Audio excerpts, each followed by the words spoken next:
Social media can be a great tool for things like connecting with new people, staying in touch with friends from long distances, motivation, inspiration. But the problem is there are several side effects of using social media in an unhealthy way, which I kind of want to address in this video. If you're one of those people that uses social media for hours and hours a day and you find yourself drained after using it, you got to ask yourself why.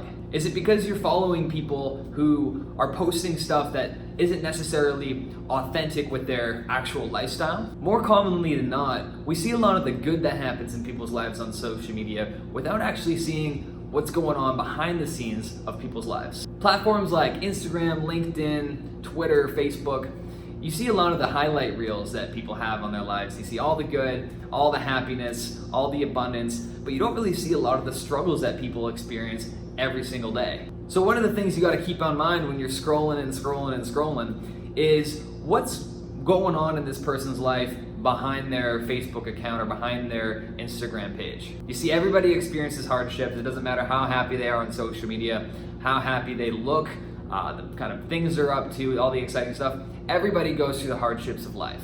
And it's really, really important for you to recognize that as you're scrolling Instagram, Facebook, LinkedIn, whatever it is. I know from experience that social media can be a procrastination tool at its best. So if you're a recovering social media addict and you're just scrolling and scrolling and scrolling, 15, 30, 45 minutes passes and all of a sudden you realize and you catch yourself watching a do-it-yourself how to make mac and cheese video, you have an issue. Don't be alarmed.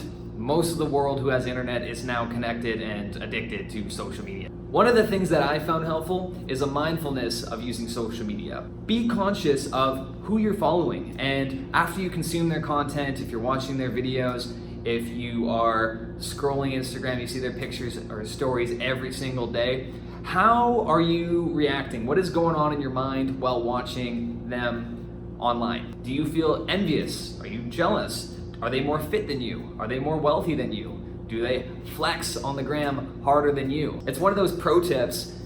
Be conscious of how you're reacting, what's going on in your mind. One of the things that I found helpful is I had to go through and delete like 200 accounts off my Facebook, off my Instagram. It's just people and these influencers posting stuff that wasn't really adding any value or substance to my life. Do a little social media audit.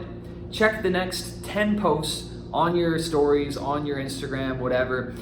When you're looking at them, ask yourself, how does this person make me feel after I see their content? And if you don't feel good about yourself, delete them. Go ahead, delete them. They won't care, and if they do, that is a serious issue on their end. And if you're worried about lose a follower, follow, unfollow, just don't. It's not worth the energy. I've had a love-hate relationship with social media because I want to use it as a tool to motivate and inspire people for good. And I find that when I download things like Instagram and Facebook, if I don't post, if I'm not putting out that kind of content, I find myself consuming and comparing to other people. I frequently have to go on social media fasts where I delete all the apps on my phone for either a week, 2 weeks. I've done it up for 3 months without Instagram or Facebook. And guess what? I survived. I didn't go to the hospital. I didn't have to be resuscitated.